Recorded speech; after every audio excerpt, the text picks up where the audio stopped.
He likes his drugs. He likes his women. He likes his booze. But I know he's never gambled because when I first started doing my Geno's Picks football videos, and again, Google Kurt Metzger so you can see the face.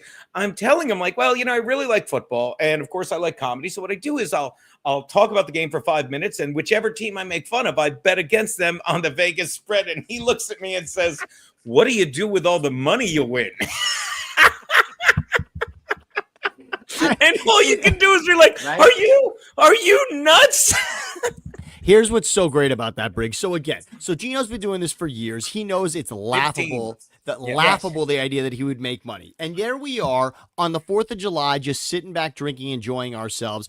And Vegas hits it on the nose. He's never eaten, by the way, he had never hit the 70 was a big number for him to hit, especially with taking a year off. 71.5 is the number. He comes in at 70.5.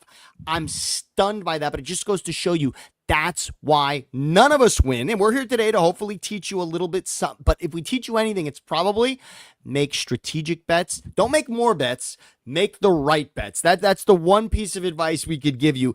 Don't chase it. Make the right bets when you have the information. And Geno, the fact that someone thought that you're just making money hand over fist in this is hilarious. You were talking before we started saying like you were on a good streak, right? Yeah. And like anyone that gambles would never say, hey, you're killing it. Like you know what I mean? Like, right. I'll never forget before I ever started. This is so long ago. Before I ever started really gambling, my buddy. We all like get eased in. It's It's like the gateway church. Drug. The gateway we drug. All have that priest. Okay, that's right.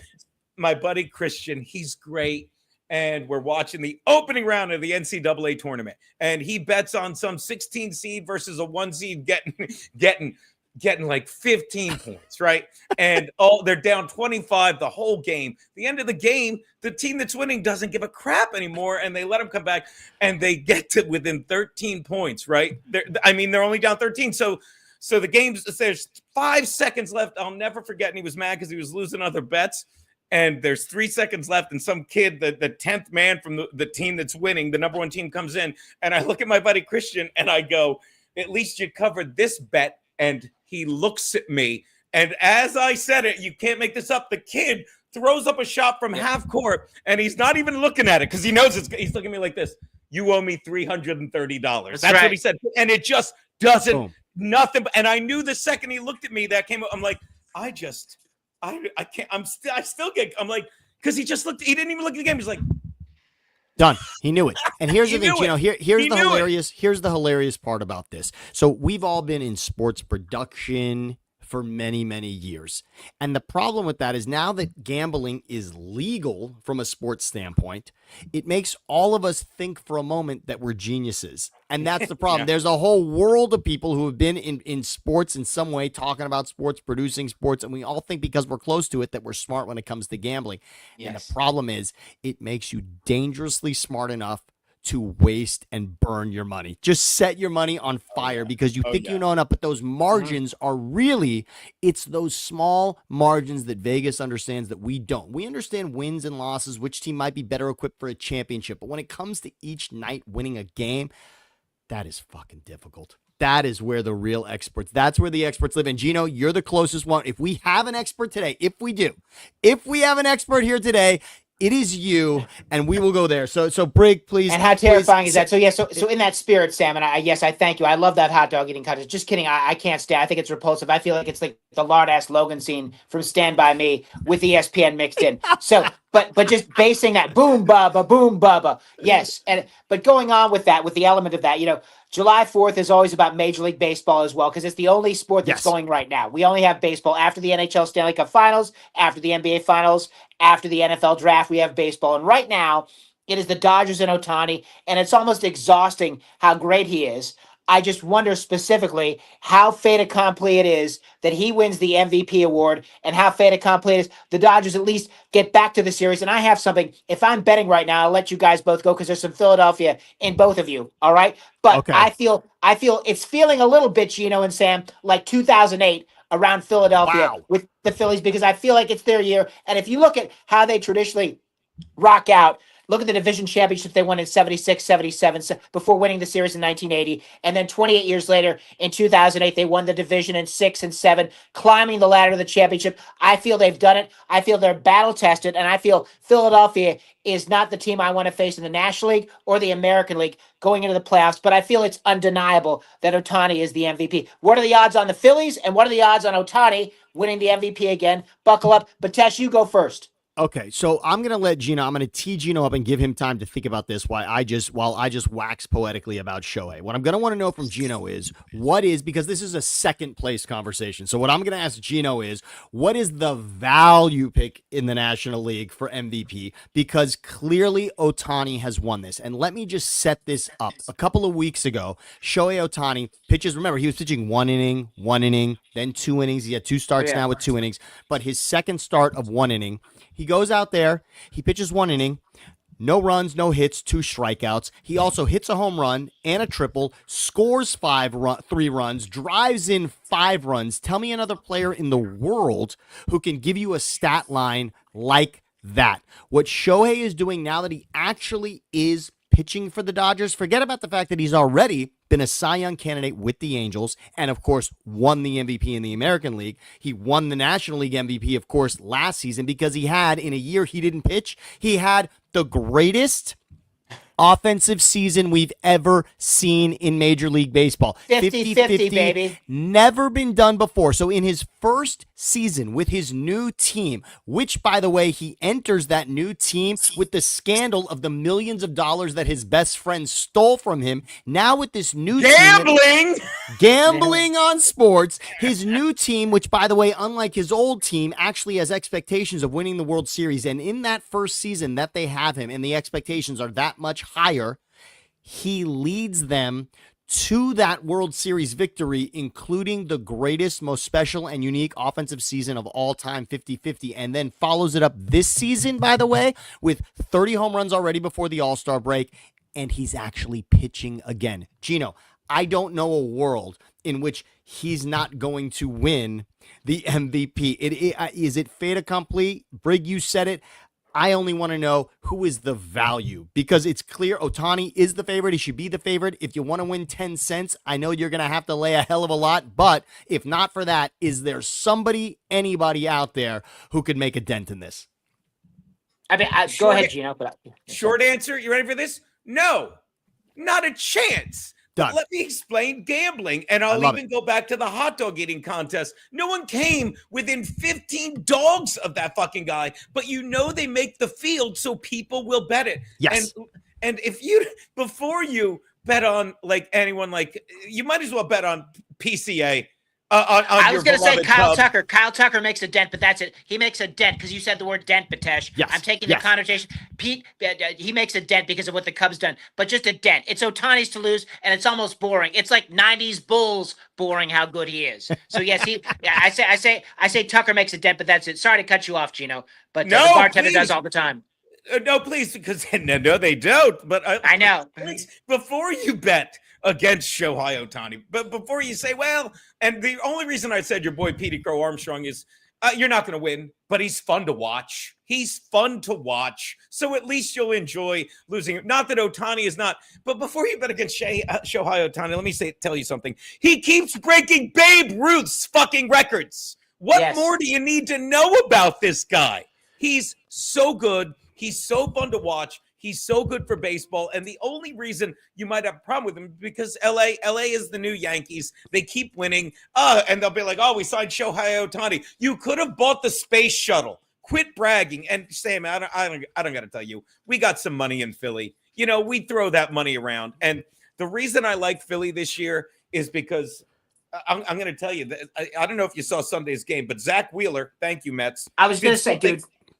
Yeah, this is how baseball. By the way, does the city of Philadelphia owe New York anymore after Saquon Barkley from the Giants leads the Eagles to their second Super Bowl championship, Offensive Player of the Year, and now Wheeler? Now, the Mets did beat the Phils in the playoffs last season, but yes, could you imagine if Wheeler now takes the Phils to the World Series? He looked Again, he did something Sunday that I haven't seen in ages, and you know what it was? He threw a complete game. They're unheard of. Does not happen. Talk about Babe Ruth. Does not happen. Does not happen. But, and by the way, not just a complete game. He gave up one hit, a home run. He retired like 18 batters, gave up a home run, retired.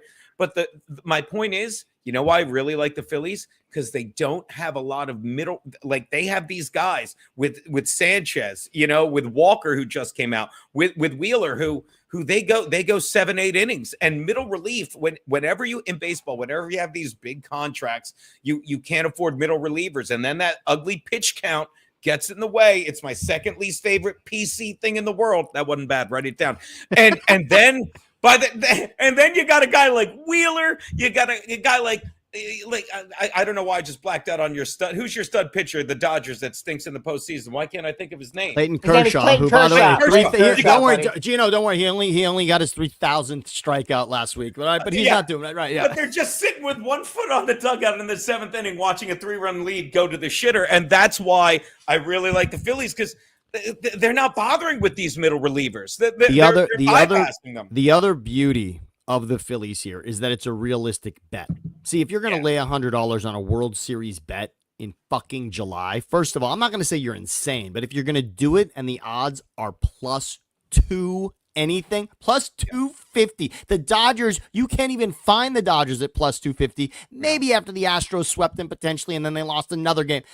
The Dodgers to be favored like that. When the playoffs start, when the playoffs begin in September, those are the kind of odds that the favorite will get, +250. We're talking about July and the Dodgers are at that number. At least the Phillies are a realistic number at this point. Every team technically is still alive for the World Series, and you've got a number like +250, +210 on the Dodgers. That, I'm not going to say you're throwing your money away, because you're going to feel like you're winning that bet for a long time, but at least the Phillies is a number you can wrap your head around. You can actually win. You lay $100 on the Phillies, you're actually going to feel like that ticket is worth cashing at some point. Now, we all know the difference between winning and losing is all that matters, but that Phillies ticket feels real good right now. That I'm with that bet for a lot of reasons that both of you mentioned, but to me, the most important part of it is that it's realistic. You're talking about +1,000 maybe on the Phillies. That's the kind of number you want when you're betting a World Series winner. You don't want +250. That's crazy in July. And I'm a big believer in a hungry clubhouse. That is a hungry clubhouse after what happened against the Astros, what happened against Arizona, what happened against last year against the Mets. That guys like Schwarber, Castellanos, they want to get it done. I think Wheeler, this is his year become like Madison Bumgarner was with the Giants, and really take over and have that kind of a postseason run for Philadelphia. So that's baseball. Switching gears, guys. Ooh, Travis Henry from Colorado. By the way, not Travis Henry, the former Titans running back. Let's go Travis Hunter, which, by the way, this is a Travis H. But what's the over-under on Travis Henry's kids? What is it, Sam? That was a trick question. See, I was seeing if I could get you, Sam. Me and I like Geno that. That's it. I like that. Travis Hunter. You know what I loved about the old Travis Henry? I had him in my fantasy football team one year when he was on the Bills, and he couldn't hold on to the ball to save his life, but they had no other backup running backs. So he would just fumble, and then he'd sit on the sideline and be like, "Don't fumble it again, you got it." And he would just go out there like this. Gone. There you go. What are you going to do? It was so funny. I love that guy. Brigham, I'm so glad you brought up Travis Hunter. And I'm so glad I know his name so well. Yes. No, that was set up perfectly by me. Tee it up. By the way, very important. Travis Henry may have had a lot of kids, but they replaced him with Willis McGahee, who had 2 kids whose birthday were a week apart. Wow. My God. And you're bringing the Chuck E. Cheese flavor. They all went to the same Chuck E. Cheese. Did they not in Orlando? I think they did. Yes. No. But oh, my God. That is great. That is great. This guy played 700 snaps on offense. Travis Henry, 700 snaps on offense, 700 on defense for the Colorado Buffaloes last year for primetime on the sideline.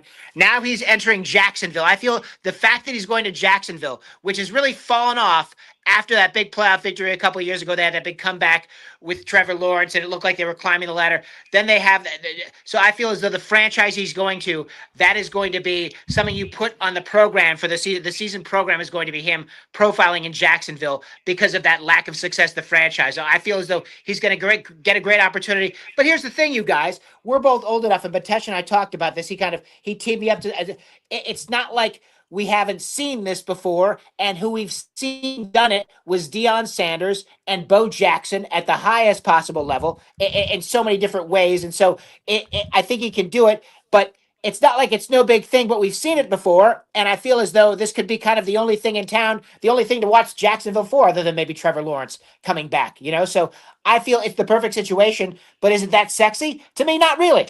Gino, go ahead.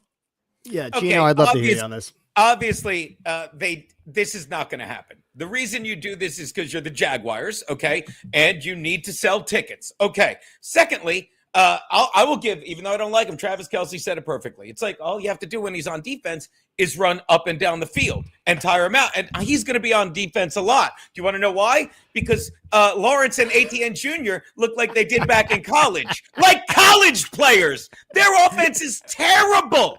And he's going to be on defense. He's going to be like, all right, throw me the ball. And the first time Trevor Lawrence with his beautiful hair overthrows him, he's going to say, what the fuck am I doing?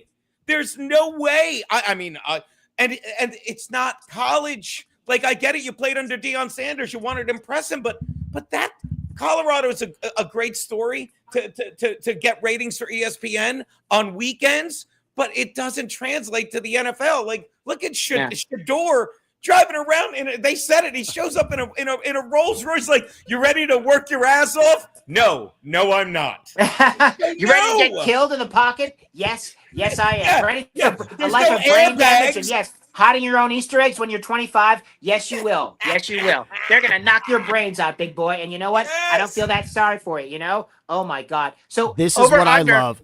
Right. Over under, This is Sam, what I love. on Hunter being the offensive rookie of the year for the Jets. Okay. Over under. Okay. What are the odds? All right. Wait, what do you love? I want to know what Sammy loves. What I love about Travis Hunter is his desire to do this specific thing, to go to meetings all week for the offensive side of the ball and the defensive side of the ball and actually play an entire game at both of those positions, which we haven't seen. Is his desire to do that or to be, I'm going to be like Coach Sanders and play both ways, and it's not going to work. But here's the difference.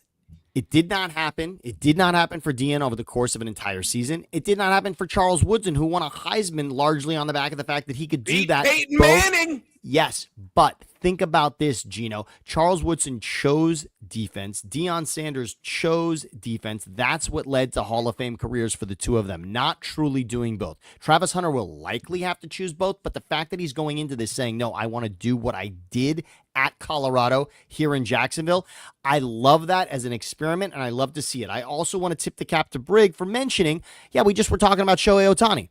There are people in the world who are great at doing two things simultaneously, and Shohei is absolutely putting that on display Baseball right isn't now. Football, and you know that. And what I mean by that, Gino, is what I said first. The offensive meetings all week and the defensive meetings simultaneously, that alone is why this is on such another level. This isn't showing up at the end of the week to get your one special package given to you for what you're going to do on offense. No, this is actually Second time I've heard one special package today. Thanks, baby. Yeah. Means a lot. Let me show you this, though, Gino. This is what I think is interesting. Are we at a point where we can legitimately say that Rookie of the Year is something we can say for Travis Hunter? I'm showing you here Defensive Rookie of the Year. All right. Now, that's pretty interesting. All right. So from a Defensive Rookie of the Year standpoint, is this, and are we ready to say that from a Defensive Rookie of the Year standpoint, we think Travis Hunter is worthy of this? He's third on the list for Defensive Rookie of the Year. Okay. And potentially he could win that award. Do we like it better as the Offensive Rookie of the Year for Travis Hunter? If you had $100 to lay here, what's the smartest thing to do, Gino? Are we looking at Offensive Rookie of the Year? Are we looking at Defensive Rookie of the Year when it comes to Travis Hunter? Well, that's what it comes down to. I'm saying defensive rookie. Defense, right? The defense is easy to play. I just wanted to say that. Sorry. Fine. First of all, it's the smarter bet. We're only comparing two. Yes. And I'll point out that it obviously, let's pretend he's not playing both ways. And I'm like, hey, Travis Hunter's he's going to be Offensive Rookie of the Year. I'll say it again. With that offense has done nothing. And and they're the worst team in that division. How's he going to, but okay, let me, not only does he have this this weak running game, this questionable quarterback. I don't know why people still like Trevor Lawrence. You were talking about it today. Who's the backup there? Is it Mac Jones? No. So it moved. So Mac Jones is now in San Francisco. So Trevor Lawrence has a completely different situation behind him now. He's got no one pushing him now. Last season, remember, Mac Jones had to play games there because Trevor Lawrence was injured. And even when Trevor Lawrence was healthy enough to come back, their season was not healthy at that point, and they decided to just let Mac Jones play out the string. That largely got him $5 million to back up Brock Purdy in San Francisco. So that's what we see now. The Jags offense was awful last season, yes, but could Travis Hunter, see, this is the opportunity is there, Geno, though, for him to infuse life and therefore be considered the offensive rookie of the year, because now if the Jags return to form in some way, it's largely on the back. That's funnier than anything I said. Do it again. Yes. Here's the bet, okay? Obviously, if I said, not only does he have Trevor Lawrence thrown to him with nobody even pushing Trevor Lawrence at the backup QB spot anymore. Right. No one. So nothing to motivate him. But we're going to have him run up and down the field on defense to tire him out. You're out of your mind. But this is the smart bet. Whoever is up for offensive rookie of the year behind him, that's where my money goes. I'm not putting money on Travis Hunter on either side of the ball. This is a disastrous situation. This is a kid that, again, there's something to be said about going from college football to pro football. And I know we all know this. I won't waste your time. But he went from playing, and by the way, he was not playing for Alabama. He was playing for Colorado. Yes. Stop it. Yes. This guy. And let's not miss the biggest difference is the schedule you're playing in the SEC as opposed to Colorado play. That's really and the speed is what you alluded to a second ago. You can't recreate that speed, Keanu Reeves and Sandra Bullock, in the NFL. You really can't. So in essence, 1994 is when that came out. Biscotti. Here's the deal. That has to be that. Those are the biggest elements. So I feel as though this kid comes in, has a little flash. But what's really happened to Trevor Lawrence, you guys, is the NFL film rats have watched and exposed him. And once they do that, it is hard to come back. So I don't think anything's happening positive in Jacksonville anytime soon. I think they are long gone. I think they've crossed the threshold of decency and going into football hell. And I think just to let everyone know, Geno, it's Nick Mullins who really made a name a little bit for himself with the Niners. I love that singer. Right. Nick Mullins he won his who is now. Start. You ready for this? I can find you a clip of Geno's picks when Mullins started for the Niners against the Raiders and got the win. You ready for this? It was picks with 6. My kitten made the pick. I'll find it. I'll send it to you for next week's show. Oh my God, 6. Damn. Nick Mullins is backing up the mullet, Trevor Lawrence. So Nick Mullins is backing up the mullet in Jacksonville, and that's all we got there. So yes, all right. Right. Very good for Travis Hunter and Travis Henry and Travis Kelce. What's the over-under? Yes. And look, I go Cam Ward. Ward. Like, this is a team that revamped their offensive line. I was watching it on some podcast today talking about it, thinking out loud. That's a great podcast, Sammy. I do listen. Like, they revamped the offensive line. Will Levis says his name wrong, and he no longer wears the pants on that team. And trust me, Levis is going to be chomping at the bit. Unlike the team we just talked about, the Jaguars. You understand? God bless Cam Ward. This is a kid that's going to be looking over his shoulder at Levis like, give me a shot. You know, I can do this. And you got to believe in Cam Ward. And this is another fun part about betting. You bet on people you like. You bet on people that you want to root for. And Cam Ward, did you hear what Cam Ward did? Did you hear what Cam Ward did in college, guys? Did you hear what he did? Nothing. He's a good kid. He shows up. He wants a win. So you put your money on Cam Ward for Offensive Rookie of the Year. Rack me, motherfuckers. I like it. Rack him. Geno, I love it. I love that.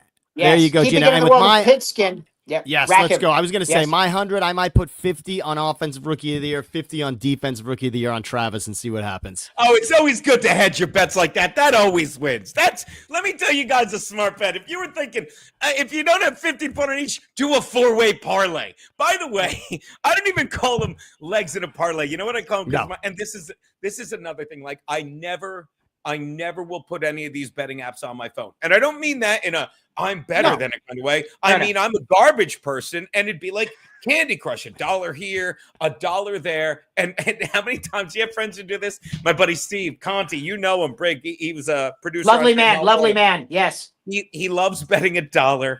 And he doesn't, it's not even, I don't call it an 8-leg parlay. I call it a 7-and parlay. He's like, well, Beautiful. I bet that Cam Ward would throw 3 touchdowns and he'd have less than 2 interceptions and it's always 7 green lights and 1 red light. And they know, and don't get me wrong, it's fun, but you're betting $1 here, $1 there. And let me tell you, that's why I use old school bookies, so I can put 50 on offensive, 50 on defensive, and lose $120. Excuse me, $110 because I'm a dummy. Keeping it in the NFL, boys. There are 5 teams. Yes, I love the way you bet, Bisconte. It's beautiful. Poorly. So breaking it down. Yes. There are 5 teams we talked about. Keeping it in the world of the pigskin. 5 NFL teams that have not made the playoffs in quite a while, including my Chicago Bears.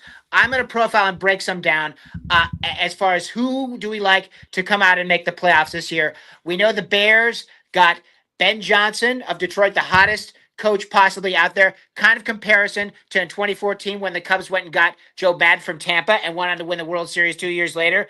I feel another compelling narrative is how the Bears drafted and what they collected and just how they put that team together around Caleb Williams. We shall see.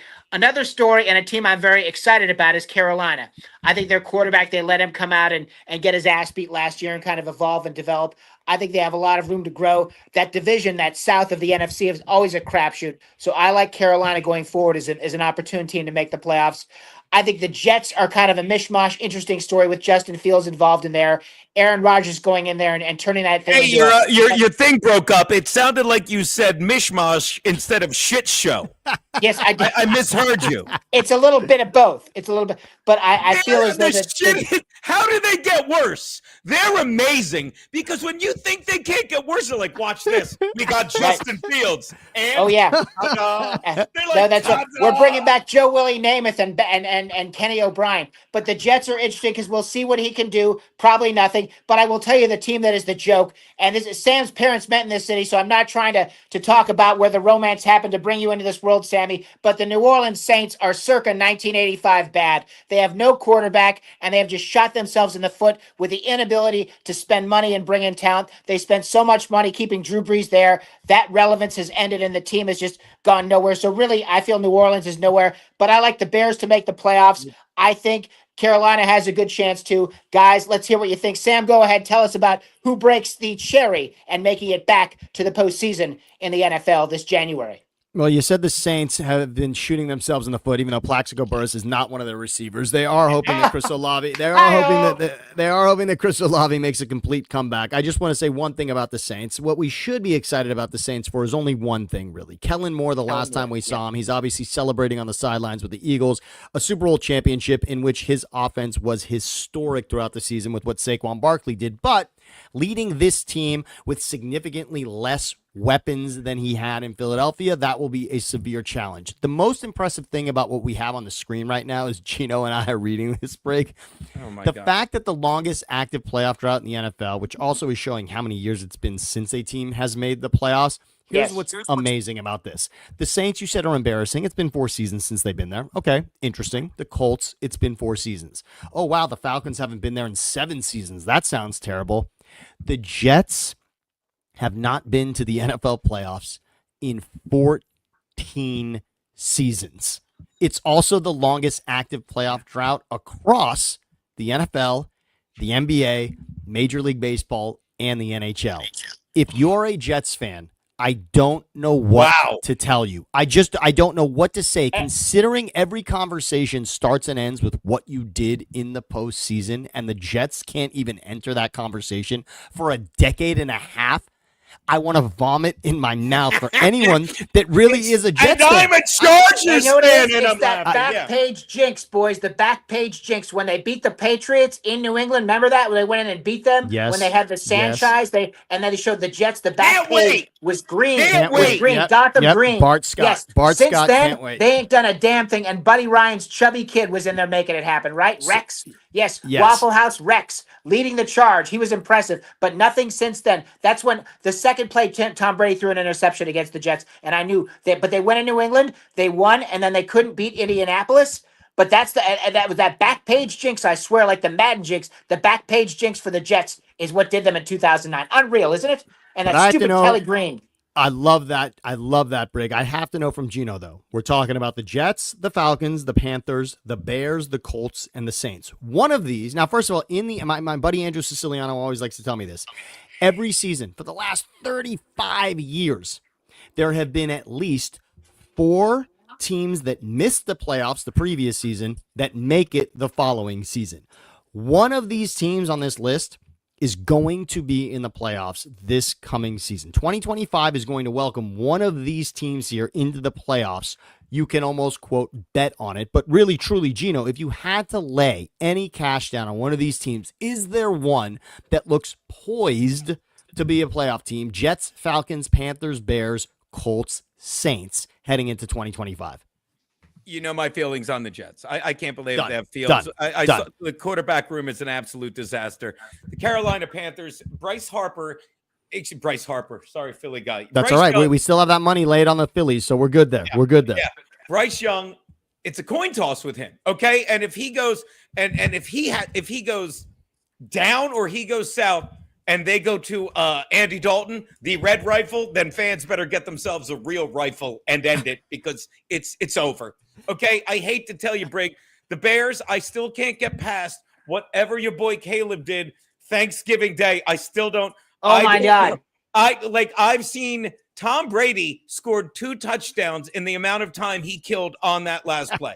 Okay, I'm not sold on the Bears. It's not his fault. It's not his fault. That was Eberflus. That was Eberflus, and he's gone now. And let me tell you something about the Saints, okay?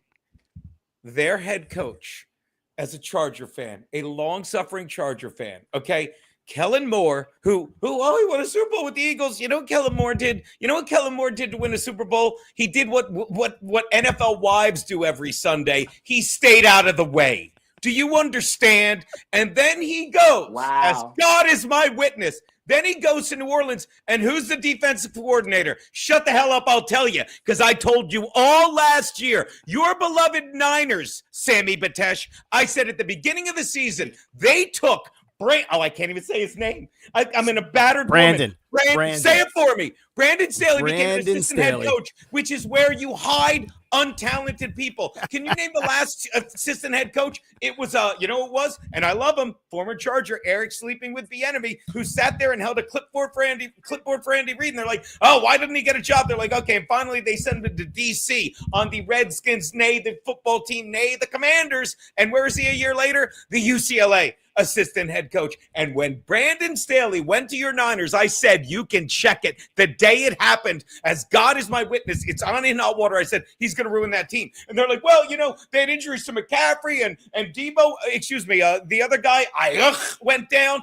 Yeah, but it's weird because their defense went from top 5 to bottom 5. So if you think I'm putting my money on the Saints, you can go to hell. The only logical choice, thanks for getting that. The only logical choice, and, he'd be a great backup to Lamar Jackson. I heard it on a podcast. You got to go with the Colts and Anthony Richardson. That's where your money goes. That's the smart. The smart money. Now, if you don't mind, I'm going to have another drink before noon. All Geno, right. please do. I love it. Please do, Geno. I'm so glad you said it. I was going in that direction, Indianapolis. Geno is, again, the, quote, expert that we have here. Indy, I'm just waiting for that moment when Anthony Richardson figures it out, and I hope Shane Steichen is the guy that can do it. We will give them another season with Daniel Jones sniffing behind him and waiting to be the guy. A lot of us think that Daniel Jones is going to start week 1. If that's the case, Indy is in trouble. Anthony Richardson needs to take this as the sign that he's got to get his shit together. He must win this job, win that team over, win the coaching staff over all over again, take the pieces around him on that offense, including a top 5 running back in this league, Jonathan Taylor, turn it into a playoff that appearance. division, and Sam, the division they're in, that's a right to be picked division they're in. When you talked about Jacksonville, I've got to ask you an important question, Sam. And Brig, of course. Yes. You said it. Every time someone says Jonathan Taylor, I'm like, how are they not? Like, a Charger fan, we have a guy by the name of Justin Herbert, who's a great quarterback, but we are I'm so excited about this running back kid we got. I should remember his name. It's some weird, but he's NC. He's like an Austin Eckler I love the kid. And you got a guy like all you're asking Herbert to do is throw when he needs to. And the sooner they get rid of Quentin Johnson, I want to make this about my Bolts. Explain to me why Anthony Richardson, because he wants to run. I don't get how they don't just get a little bat, hit him in the back of the head and be like, hand it to him and make the easy pass. That's all they need to do. I feel that's what's going to happen. And by the way, Geno, you're thinking about Omarion Hampton, who everyone is very excited about for the Chargers running the ball. Yes, absolutely. Hampton is going to be. In fact, he's on that list of Offensive Rookie of the Year also, and not bad to take a flyer on that. Running back is a great choice when it comes to position for that award. Especially on the Bolts. Especially on the exactly. Bolts. Yes. And he's a bell cow. Yes, he is. Everyone's very excited. Right behind Genty, that's who everyone was excited about. Genty's who we heard about, but Omarion Hampton is the name that was right behind him in that running back conversation for the draft. So the Colts have to figure this thing out. The Panthers, it's probably a little too soon for Bryce to be there. I don't see maybe Carolina. A year. Maybe he's a year away. I think he's a year away. And then that division also could turn very quickly. You got Penix there in Atlanta. What we don't is Baker going to do it? You never know about Tampa. Evans? You never know about Tampa. Never. So there's something there potentially, but I like Indy. Chicago again made a ton of moves. Chicago, we got to say the offseason for them looks great, but none of us believe right now. I just don't know. Caleb, especially in that division. The problem is that division, Detroit and Green Bay, and then, of course, Minnesota. What are they going to be with JJ? But I'm with you. I'm going Indy on that one. Brig, what do we got next? Yeah. So we just finished. You know what I heard? You know what I heard about Caleb? I just want to throw this in because it really resonated with me. I was watching your boy Colin. He had the PFT guy on. Caleb, I hate to tell you, Brig, and I'd love your thoughts on this. He took a lot of sacks that were his fault. And that is so You're bad. not wrong. You're not wrong. You're not wrong. I'm not right either. The kid from the PFT. But when you do that, it demoralizes your offensive line. It frustrates your receivers. It's terrible. So you're not wrong. But here's the thing: he made up for that with a lot of moves he did make and a lot of passes he did complete. So there's a balance there. I saw that with their 4 wins. I saw that. Yes. I'm the 5th one against Green Bay to finish the season strong. Am I this stupid as a Chargers fan? Here's the deal. Here's the Marty Schottenheimer Jr. Listen, here's the deal. Don't ever say that name again. He went 14-2. Who hired him after that? I don't Nobody. care. Stan Humphries Hired him. Right. Ross Boss Jr. Here's the deal. I think he's going to come up and be unbiased. We shall see. What? I was talking about. We shall see about Caleb this year. We'll see. He balances it out. 4th of July just came and went, guys. And with that, there's always fireworks. And I'll tell you what, I have never wanted to light fireworks off. I enjoy watching them. I enjoy people, maybe getting hit by one, friends when I was 14, but I never wanted to touch one. And JPP, the former Giant, you guys, after turning his hand, and it looks like, it looks like? It looks like that, what is that? The brownie thing that you could, not the Snoopy snow cone, but the brownie maker. His hand is all jacked up like that. It's torched and burned, and he's coming back to the NFL at 36. Here's the thing. He had that happen in 2015, July 4th, 2015. His hand was lit on fire. Then he comes back 2 years later, and he's very, very relevant and powerful with the Tampa Bay Buccaneers in 2020, wins the Super Bowl, had 16.5 sacks in 2018. So he's trying to come back at 36. Yes, he can. And is that a big deal? No. But why would he do that? And what are the odds, Geno and Sam, of him being successful returning as a defensive lineman at 36 with one hand? All right. Geno, please take this, and then I've got an amazing and interesting thought on JPP. But you run first, Geno, and I'll catch up. You ready for this? First of all, I think his odds are very good because he's not going to be asked to do a lot. You know what I mean? He's literally just going to show up, bandage up the hand. You know what I mean? He's going to be like, the only problem he's going to have is he's going to be like, well, I'm a part-time. He won't be able to make air quotes. I'm a part-time. He'll do an air quote and an air apostrophe. But I mean, I think it'd be good for him to show up because say what you want about him, but he's a personality. He's a likable player. He's good in the clubhouse. You don't get that you don't get that with some players. Some of them are just a cancer. and I'm not going to get into Colin Kaepernick because he's another one that always says he's coming back and he doesn't. And it's weird. He had to try it with the Raiders and you never found that tape. And so they made that. Let me tell you, that tape is sitting right under the Epstein client list. But my point is, and that portal from Hitler's bunker, right? Yes, and the Brutus film. Yes, they're all there.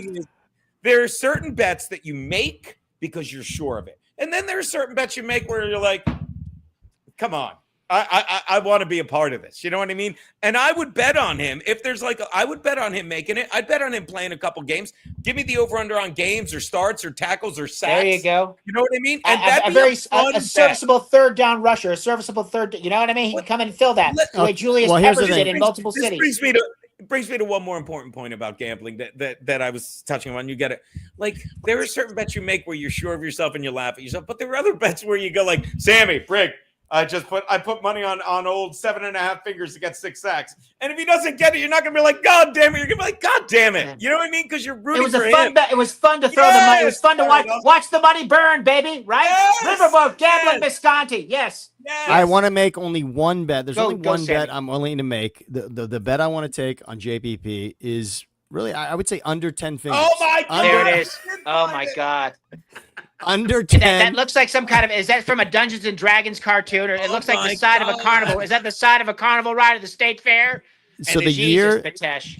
under 10 fingers, JPP is what I'll take. So he wants to make a comeback. He thinks it would be great if it happened again with the Giants. This is when he was with the Giants. This is right after the incident, clearly, not before the incident. We know that. Yes. He had to sit down with Jay Glazer, and Jay did an amazing job talking to him about what he was going to do to get back in there. And, of course, yes, he did win a Super Bowl later with Tampa, which is just amazing. But this photo is in text chains with my friends as a reminder.